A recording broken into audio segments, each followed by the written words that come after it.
Yop les gars, c'est Loïc Fit, heureux de vous retrouver aujourd'hui pour ce deuxième épisode qui va concerner du coup mon tatouage du crâne, ou plutôt la trichopigmentation que j'ai commencé du coup pour ceux qui étaient absents décembre 2020, début décembre 2020. On s'est plutôt sacrément bien démerdé étant donné les mesures prises par le gouvernement et notamment la période où il y a eu la fermeture des commerces non essentiels, le couvre-feu, bref, on est quand même arrivé à l'aboutissement de ce projet. Alors déjà, je vous dis que je suis vraiment ultra satisfait du résultat. C'est vraiment ouf de retrouver cette ligne frontale après 4 séances de trichopigmentation, parce que pour ma part, on a dû en faire 4 du coup et pas 3. Ça me fait vraiment du bien au moral, je me sens moins complexé. Même si le complexe était minime, je suis content de pouvoir un petit peu me balader sans forcément avoir des bonnets, des casquettes H24 sur le ciboulot. Dans un premier temps, je voulais un petit peu revenir sur les réactions que j'ai reçues, notamment par message ou commentaires. Alors dans l'ensemble, elles sont ultra positives, mais certains demeurent encore perplexes sur la trichopigmentation. Je lis encore certaines formulations que j'ai pu découvrir sur mes réseaux, mais Loïc, pourquoi tu n'as pas fait de greffe capillaire? Alors comme énoncé dans la première vidéo, je n'ai pas fait de greffe capillaire parce que quand on voyait la calvitie que j'avais, c'est-à-dire l'avancement qu'elle avait et ma zone donneuse, donc du coup derrière, quand on mettait en adéquation les deux, on savait d'emblée que le rendu allait être très passable. Il y allait avoir un manque de densité évident. Ma zone donneuse n'était pas suffisamment garnie pour pouvoir couvrir l'ensemble de la partie manquante sur mon crâne. J'allais me retrouver forcément avec des grosses cicatrices derrière la tête pour ne même pas avoir devant ce que j'espérais. Donc j'aurais dû repasser dans les retouches de la greffe capillaire, mais en plus peut-être possiblement passer sur la trichopigmentation pour effacer les cicatrices. Quand tu mets bout à bout toutes les différentes opérations qu'il y aurait pu avoir, en termes de budget, on serait parti sur plus de 10 000 € limite d'entrée. Donc forcément, c'était pas très smart de partir là-dedans. De plus, la greffe capillaire, je vous rappelle que c'est un procédé où il y a une anesthésie, il y a une prise de médicaments derrière. Déjà sur l'aspect santé, c'est déjà très moyen, je trouvais. La trichopigmentation, ça reste juste un petit tatouage. Quand tu mets les deux bout à bout, mon choix s'est vite porté sur la trichopigmentation. Puis même sur l'aspect financier, certes les deux se valent sur le prix, mais sur le long terme, si tu as une retouche à faire sur la greffe capillaire et une retouche à faire sur la trichopigmentation, c'est plus le même prix déjà ça, sur les retouches. L'aspect temps aussi, quand tu veux faire une greffe capillaire, surtout si tu veux le faire en Turquie, tu vas te prendre 2-3 jours pour aller les faire, tu vas être complètement assommé après l'opération. La trichopigmentation, il n'en est rien, t'y vas, tu fais tes tatouages, tu repars, tu peux prendre ton volant direct, t'es pas ankylosé par la séance, bref, que du bénéf pour moi. Pour appuyer un petit peu mon choix de la trichopigmentation, sur le long terme, la calvitie, elle aurait continué son travail, donc j'aurais dû y retourner encore et encore faire des greffes. La trichopigmentation, même si j'ai ma calvitie qui continue, j'ai juste besoin de faire des retouches chaque année ou tous les 2 ans qui vont me prendre 1 heure, 2 heures grand max. Et voilà, c'est plié, on n'en parle plus. Puis comme j'ai dit, après une greffe, souvent tu as besoin de camoufler tes cicatrices, donc tu vas procéder à la trichopigmentation, donc forcément tu vas relâcher un billet. Si tu as un petit manque de cheveux sur les côtés ou un petit peu une zone clairsemée sur le crâne, alors la greffe capillaire peut direct être la bonne solution. Bien que la trichopigmentation aussi peut aider pour ce genre de petits problèmes. Mais quand tu as une calvitie comme moi, personnellement, je te déconseille de partir sur la greffe capillaire d'entrée. Je lis aussi des personnes qui sont un petit peu surpris du prix, parce que c'est vrai que bon, c'est un budget, on va pas se le cacher. Et ces derniers me disaient, mais Loïc, pourquoi t'es pas allé voir un tatoueur classique? Il t'aurait fait pareil et t'en parlerais plus. Et en plus, c'est une encre permanente chez le tatoueur. T'as pas besoin de revenir faire des retouches, parce que la trichopigmentation, l'encre qui est utilisée pour la pigmentation est éphémère. C'est du biorésorbable. Alors c'est sûr que quand tu penses comme cela, certes tu as envie de t'aiguiller sur un tatoueur classique, mais l'encre utilisée n'est pas la même. L'encre est permanente et viro bleu, c'est deux domaines différents, même si ça touche le tatouage, c'est 2 domaines différents. On peut pas utiliser de l'encre d'un tatouage classique pour foutre sur le crâne. Et puis quand bien même, imagine, tu commences à te désintéresser un petit peu par la pigmentation de ton crâne, parce que lorsqu'on arrive dans un certain âge, il est vrai que tu as un petit peu moins d'intéressement pour l'aspect que tu dégages physiquement. Donc forcément, lorsque j'aurai peut-être 50, 60 ans, je vais me dire, bon, la ligne frontale, je m'en fous un peu. Les pigments vont se résorber et tu n'auras pas cet effet encre bleue type schtroumpf sur le long terme. Et ça, c'est plutôt génial.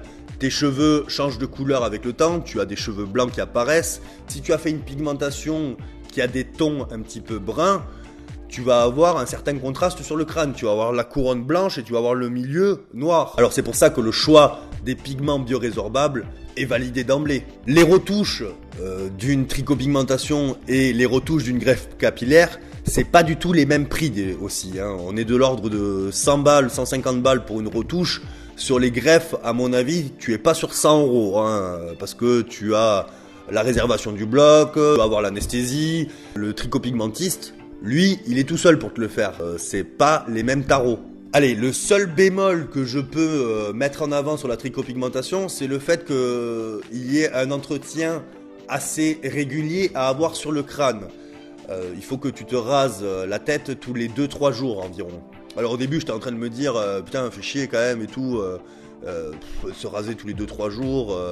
Mais en fait, avec les tondeuses sur le marché actuel, avec une prise assez ergonomique et en plus elles sont résistantes à l'eau, ça me prend maintenant 2 minutes. Je suis sous la douche tranquille, je peux et me raser la tronche et me savonner en même temps. Après le rasage, j'ai l'impression à chaque fois de sortir d'une séance de tricopigmentation, c'est juste ouf. Parce que si tu laisses pousser, forcément les tatouages ne vont pas se changer en cheveux.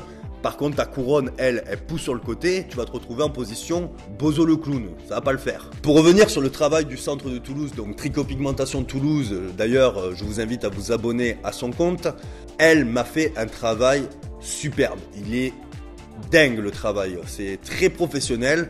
Si elle estime que le résultat ne lui convient pas, elle va vous demander de revenir pour effectuer des retouches jusqu'à que ça soit bien. Elle a un côté très perfectionniste qui est franchement dans l'esthétisme pas négligeable, on va pas se le cacher. Donc franchement, un gros chapeau, un gros GG au centre de Toulouse, Tricopigmentation de Toulouse. Merci encore de votre travail. Je me suis aperçu au cours des séances de tricopigmentation que mon crâne était bosselé. Je m'explique. L'avant de mon crâne, la partie frontale, est légèrement proéminente. Cette dernière va du coup, lorsque je suis exposé à la lumière artificielle, en l'occurrence comme là où j'ai 2 gros spots à côté de la caméra, va créer un petit contraste sur l'avant de mon crâne par rapport à l'arrière. On va pouvoir un petit peu apercevoir une légère démarcation entre mes vrais cheveux et les tatouages. Et encore, c'est vraiment, je suis vraiment pointilleux. Par contre, dans la vraie vie, lorsque tu me vois, tu vois rien du tout. Lorsque je suis exposé à la lumière naturelle, t'as un rendu vraiment sublime, complètement uniforme. Et lorsque je me rapproche du miroir, j'ai beau essayer de chercher la petite bête, je vois rien du tout. Pourquoi la tricot et pas l'implantation? Parce que j'ai ce confort de pas avoir de cheveux depuis quelques années. Pourquoi je dis que c'est un confort? Parce que lorsque tu te réveilles et que tu vas faire ta petite toilette, il est vrai que tu peux passer un petit peu de temps sur tes cheveux le matin, donc j'ai un gain de temps terrible, je perds pas d'argent pour acheter du gel, je perds pas de temps pour aller voir le coiffeur. Donc pour moi, ça relève du confort tout cela. Et en plus, vu que je suis quelqu'un de relativement impatient pour la tricopigmentation, je voulais les effets ultra rapidement. Je voulais pas passer par une greffe, du coup on t'implante le cheveu, tu dois attendre 6 mois voire 1 an que ton cheveu est repoussé pour avoir le rendu, et en plus s'apercevoir que c'est relativement passable parce que t'as pas la densité escomptée. Que la tricopigmentation, c'est vrai que tu finis ta séance, déjà tu vois les résultats et 2 jours après la session est cicatrisée, t'as vraiment le rendu final déjà. Donc je trouve c'est vraiment un gros plus de ce côté-là concernant mon avis. Et en plus, on va pas se leurrer, à mon âge, 30 ans, la synergie des facteurs barbus, rasés, musclés, ça donne un petit effet viking qui est pas négligeable entre nous, si tu vois ce que je veux dire. J'en profite également pour vous rappeler qu'il y a un concours pour gagner une tricopigmentation offerte par le centre de Toulouse, Tricopigmentation de Toulouse. Une construction avec des sessions de tricot est de l'ordre de 2000 à 4000 € en fonction du degré de sa calvitie. C'est vraiment un très gros cadeau entre nous. Donc ça serait dommage de ne pas appeler vos potes chauves et de dire ouais, regarde le poste gros participe, ça mange pas de pain, tu vois. Après quelques entretiens aussi auprès du centre, on a décidé de mettre en place un code de réduction Tricot10 qui va vous offrir du coup 10% de réduction sur toute tricopigmentation demandée. Alors 10% sur un budget d'une tricot, c'est relativement pas mal entre nous. Il faut juste mentionner le code Tricot10 et être abonné au compte de Tricopigmentation Toulouse. Alors oui, bien sûr messieurs, je suis conscient que le budget est relativement important, mais tout ce qui touche à l'esthétisme est assez cher de base. Tu vas pas te changer ta poitrine pour 150 balles dans la street. Pour voir le résultat dans un environnement plus quotidien, je vous invite à rejoindre mes réseaux, notamment Instagram et Twitch, où là, vous allez constater ma tricopigmentation dans un cadre, que ça soit au réveil, en séance de sport, transpirant, etc. Et vous allez pouvoir un petit peu avoir votre propre jugement sur le rendu. Qui plus est, il me tarde de vous croiser également sur le salon du fitness lorsqu'on pourra y retourner.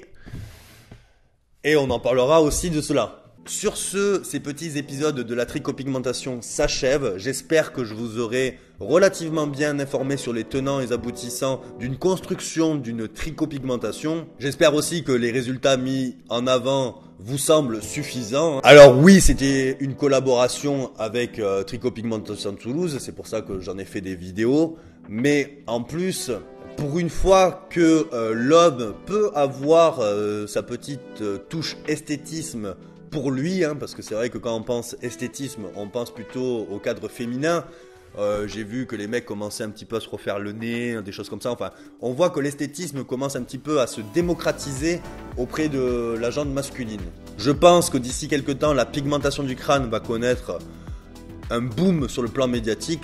Ça aura le mérite de pouvoir être mis en avant et du coup, pourquoi pas décomplexer beaucoup de personnes touchées par la calvitie. La bise mes petits potes.